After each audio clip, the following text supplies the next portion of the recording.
जय हिंद मित्रांनो, आपल्या Shivarth D classes या यूट्यूब चॅनलला मी सर्वांचं स्वागत करतो। आपण या व्हिडिओमध्ये 7-8 मार्च 2026 या संदर्भात चालू घडामोडीच्या बाबतीत आपण महत्त्वाची माहिती घेणार आहोत। तर बघूया आपण या ठिकाणी पहिला पॉईंट आपल्याला महत्त्वाचा आहे।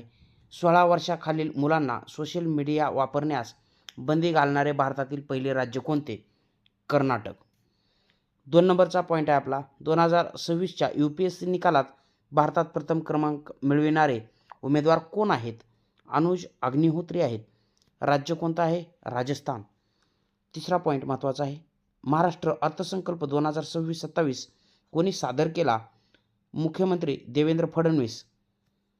पुढचा पॉईंट आहे, महाराष्ट्र सरकारने शेतकऱ्यांसाठी कोणती नवीन कर्जमाफी योजना नुकतीच जाहीर केली आहे? तर पुण्यश्लोक अहिल्याबाई होळकर शेतकरी कर्जमाफी योजना। आता या ठिकाणी लक्षात घ्यायचं आहे की या योजनेनुसार 2 लाख रुपयापर्यंत कर्जमाफीचं जी काही तरतूद लक्षात घ्यायची आहे आपल्याला। पुढचा पॉईंट आपण पाहणार आहोत यामध्ये मित्रांनो। महत्त्वाचा 5वा पॉईंट असणार आपल्या व्हिडिओमधला, लाडकी बहीण योजनेसाठी 2026-27च्या अर्थसंकल्पात किती कोटींची तरतूद करण्यात आली आहे?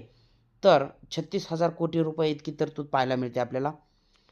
भारताचे पहिले रिव्हरीन लाईट हाऊस म्हणजेच नदीवरील दीपगृह कोठे उभारले जात आहे? तर गुवाहाटी आसाम येथे ब्रह्मपुत्रा नदीवर हे महत्त्वाचं रिव्हरीन लाईट हाऊस म्हणजेच की नदीवरील दीपगृह उभारण्याचं काम सुरू आहे। 8 मार्च 2026 रोजी साजरा होणाऱ्या आंतरराष्ट्रीय महिला दिनाची संयुक्त राष्ट्राची थीम काय आहे? तर लक्षात घ्या, थीम आपल्याला विचारली जाते, right justice action for all women. Right justice action for all women म्हणजेच मराठीतून सुद्धा आपल्याला विचारली जाऊ शकते, सर्व महिलांसाठी अधिकार, न्याय आणि कृती, अशी थीम पाहायला मिळेल। पुढचा पॉईंट आहे महत्त्वाचा, हुरून ग्लोबल रिच लिस्ट 2026 नुसार जगातील सर्वात श्रीमंत व्यक्ती कोण ठरली आहे? तर एलॉन मस्क। आता या ठिकाणी लक्षात घ्या, महत्त्वाचा पॉईंट आपल्याला म्हणजे की बाकीचा संपत्तीचा नाही लक्षात घेतला तरी चालेल, पण एलॉन मस्क या बाबतीत लक्षात घ्या। एलॉन मस्कच्या 2 महत्त्वाच्या कंपन्या सांगा, जे की आपल्याला बघा परीक्षेत सुद्धा विचारलेल्या आहेत। तर कमेंट सेक्शनमध्ये एलॉन मस्कच्या कंपनीचं नाव सांगायचं आपण। चला पुढचा पॉईंट आपल्याला बघायचा आहे महत्त्वाचा मित्रांनो, की बाबा नीती आयोगाने आकांक्षी जिल्हा कार्यक्रमांतर्गत पोषण आणि आरोग्य सुधारण्यासाठी कोणाशी करार केलेला आहे? तर लक्षात घ्या, महत्त्वाचं युनिसेफ इंडियाच्या बाबतीत लक्षात घ्या। आता महत्त्वाचा दुसरा पॉईंट आहे की महाराष्ट्र सरकारने मुंबईतील कोणत्या डॉकचे म्हणजेच की बंदराचे आधुनिकीकरण करण्यासाठी फिनिश कंपनीसोबत करार केलेला दिसून येतो? तर ससून डॉक या म्हणजेच की बाबतीत लक्षात घ्या, कोणत्या डॉकच्या बाबतीत? तर ससून डॉकच्या बाबतीत त्याचं आधुनिकीकरण करण्यासाठी फिनिश कंपन्यासोबत किंवा कंपनीसोबत करार केलेला दिसून येतो। पुढचा पॉईंट आहे, SBI जनरल इन्शुरन्सने आपला ब्रँड ॲम्बॅसिडर म्हणून कोणाची निवड केलेली आहे? तर पंकज त्रिपाठी यांची निवड केलेली दिसून येते। पॉईंट IMP आहे मित्रांनो, महत्त्वाचा आहे। पुढचा पॉईंट आपण बघूया, 12वा पॉईंट असणार आपल्या व्हिडिओमधला महत्त्वाचा, कोणत्या देशाने 16 वर्षाखालील मुलांसाठी सोशल मीडिया वापरावर निर्बंध घालणारा नवीन कायदा केला आहे? तर या प्रश्नाचं योग्य उत्तर काय असणार आहे आपलं? इंडोनेशिया। IMP आहे। पुढचा पॉईंट आहे, IBMने आपले पहिले संगम इन्फ्रास्ट्रक्चर इनोव्हेशन सेंटर कोठे सुरू केले आहे? तर बंगळुरू कर्नाटक येथे हे महत्त्वाचं सेंटर IBMनं सुरू केलं आहे। मित्रांनो कमेंट सेक्शनमध्ये आपण सांगायचं आहे की IBM कंपनी कोणत्या देशाची आहे? तर लक्षात घ्या, आपल्याला कंपन्या आणि त्या देशाचे नाव विचारलं जातं। फॉर एक्झाम्पल आपल्याला सॅमसंग कंपनी कोणत्या देशाची आहे असा प्रश्न बरेच वेळेस बघा विचारला गेलेला आहे, किंवा या ठिकाणी आताची कंपनी आपण कमेंट सेक्शनमध्ये सांगायची आहे IBM कोणत्या देशाची आहे। चला पुढचा पॉईंट आहे महत्त्वाचा, इंडियन कल्चर पोर्टल 2.0 चे उद्घाटन कोणाच्या हस्ते करण्यात आले? नुकतंच हे उद्घाटन विवेक अग्रवाल सांस्कृतिक मंत्रालयाचे सचिव यांच्या हस्ते या पोर्टलचं उद्घाटन झालेलं आहे, म्हणजेच इंडियन कल्चर पोर्टल 2.0। महत्त्वाचा पॉईंट आहे पुढचा, जागतिक आरोग्य संघटनेच्या निकषानुसार बघा महत्त्वाचा प्रश्न आपल्याला विचारला जाऊ शकतो, हे प्रश्न आपले बरोबर आले की नक्कीच आपण मेरिटमध्ये बसतो आणि सिलेक्शनसुद्धा मिळू शकतं. तर असे प्रश्न असतात मित्रांनो, लक्षात घ्या.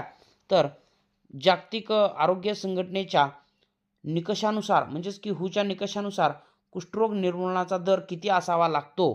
तर प्रति 10,000 लोकसंख्येमागे 1 पेक्षा कमी रुग्ण असा हा दर हूने सांगितलेला पाहायला मिळतो.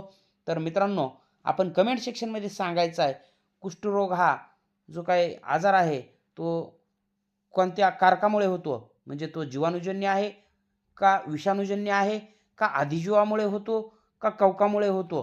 हे आपण कमेंट सेक्शनमध्ये सांगायचं आहे कुष्ठरोग. चला पुढचा पॉईंट बघूया आपण.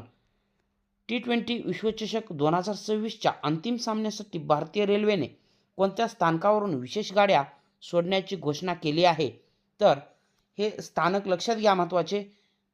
छत्रपती शिवाजी महाराज टर्मिनस, त्याचबरोबर पुणे आणि मुंबई सेंट्रल या स्थानकावरून विशेष रेल्वे गाड्या सोडण्याची घोषणा T20 वर्ल्ड कपचा जो काही अंतिम सामना आहे 8 मार्च भारत आणि न्यूझीलंड यांच्या दरम्यानचा हा सामना, या सामन्यासाठी महत्त्वाची ही जी काही एक विशेष गाड्या सोडण्याची एक महत्त्वाची घोषणा लक्षात घ्यायची.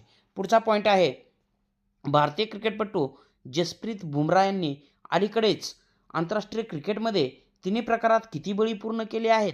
तर 500 बळी या ठिकाणी पूर्ण करण्याची कामगिरी जसप्रीत बुमराह भारताचे वेगवान गोलंदाज यांच्या नावे आपल्याला नुकताच हा विक्रम पाहायला मिळतो. तर पुढचा पॉईंट आपण या ठिकाणी पाहणार आहोत. खेलो इंडिया ट्रायबल गेम्स 2026चे आयोजन कोणत्या राज्यात केले जाणार आहे? प्रश्न महत्त्वाचा आहे मित्रांनो. IMP आहे. छत्तीसगड राज्यामध्ये या खेलो इंडिया ट्रायबल गेम्स 2026चे आयोजन करण्यात येणार असल्याचं दिसून येतं. 2026च्या पुढचा पॉईंट आहे, 2026च्या हिवाळी ऑलिम्पिक स्पर्धा कुठे पार पडल्या? तर मिलान आणि कॉर्टिना इटलीमधील हे महत्त्वाचे ठिकाण असणार आहेत. तर पुढचा पॉईंट आहे, नुकत्याच झालेल्या हिवाळी ऑलिम्पिक 2026मध्ये कोणता देश पदक तालिकेत प्रथम क्रमांकावर राहिला? तर नॉर्वे. 41 पदकासह नॉर्वे प्रथम स्थानी. पुढचा पॉईंट आपण पाहणार आहोत, IMP असणार आहे मित्रांनो.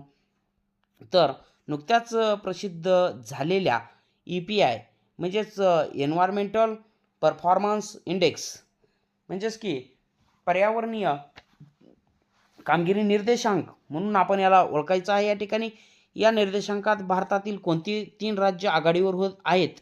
तर लक्षात घ्या, 1 नंबर महाराष्ट्र, 2 तामिळनाडू, 3 नंबर गुजरात. पुढचा पॉईंट आहे, कोणत्या राज्य पोलिसांनी सायबर फसवणुकीच्या तक्रारीसाठी 100% प्रतिसाद देणारे भारतातील पहिले राज्य बनण्याचा मान कोणत्या राज्याला मिळाला? तर गोवा पोलीस. लक्षात घ्या, IMP क्वेश्चन असणार आहे, आपल्या परीक्षेमध्ये येणारा प्रश्न महत्त्वाचा आहे. तर युनेस्कोच्या जी काही आशिया पॅसिफिक सांस्कृतिक वारसा पुरस्कार आहे महत्त्वाचा एक 2026चा, महाराष्ट्रातील कोणत्या ठिकाणाला सन्मानित करण्यात आलं या पुरस्कारानं? म्हणजेच कोणत्या युनेस्कोच्या आशिया पॅसिफिक सांस्कृतिक वारसा पुरस्काराने? लक्षात घ्या. तर महत्त्वाचं हे ठिकाण आपल्याला विचारलं जातं. तर लक्षात घ्या, त्या ठिकाणाचं नाव काय असणार आहे? Our lady of grace cathedral, Vasai, Palghar. या ठिकाणचं बघा महत्त्वाचं हे जे काही स्थळ आहे वसई, पालघर या ठिकाणचं आवर लेडी ऑफ ग्रेस कॅथेड्रल या ठिकाणाला हा पुरस्कार बघा, युनेस्कोचा आशिया पॅसिफिक सांस्कृतिक वारसा पुरस्कार. ओके. लेबनॉनचे नवीन पंतप्रधान म्हणून कोणाची नियुक्ती करण्यात आली आहे? तर नवाब सलाम असं नाव आहे पंतप्रधान लेबनॉन. लक्षात घ्या, असे प्रश्न आपल्याला येतात उच्च पदस्थ जे की पंतप्रधान, राष्ट्रपती या संदर्भात प्रश्न असतात. चला पुढचा पॉईंट आहे आपला, सेकंड लास्ट पॉईंट असेल आपल्या या व्हिडिओमधला मित्रांनो. भारताची पहिली फ्रँचायझी आधारित रोड सायकलिंग लीग कोणत्या देशात किंवा देशात म्हणण्यापेक्षा आपल्याला राज्यात लक्षात घ्यायचं आहे सुरू करण्यात आली? तर बघा, आपल्या भारतामध्ये आणि नवी दिल्लीमध्ये. एक लक्षात घ्या, हा पॉईंट महत्त्वाचा असणार आपल्याला. आपल्या भारतामध्ये अशा प्रकारची ही स्पर्धा लक्षात घ्यायची आहे. आणि दुसरी गोष्ट म्हणजेच की आपल्या नवी दिल्लीमध्ये महत्त्वाचा पॉईंट. सर्वात महत्त्वाचा शेवटचा पॉईंट असणार आपल्या व्हिडिओमधला, याच्यावरती सुद्धा प्रश्न आपल्याला विचारले जातील. महाराष्ट्रातील कोणत्या शहरात 2026मध्ये भव्य कॉमेडी फेस्टिवलचे आयोजन करण्यात आले आहे? तर पुणे या शहरामध्ये हे आयोजन करण्यात आलेलं दिसून येतं मित्रांनो. लक्षात घ्या, हे सर्वच्या सर्व प्रश्न आपल्याला आगामी पोलीस भरतीसाठी एक संभाव्य चालू घडामोडीचे प्रश्न असतील मित्रांनो. सर्वच्या सर्व प्रश्न व्यवस्थितपणे पाठच करा. आपण जर माझ्या चॅनलला नवीन असाल तर चॅनलला सबस्क्राईब करा आणि या व्हिडिओला लाईक करून व्हिडिओ आपल्या मित्रापर्यंत शेअर करा. आपण भेटूया पुढच्याच अशा महत्त्वाच्या व्हिडिओसह. तोपर्यंत धन्यवाद. जय हिंद. वंदे मातरम.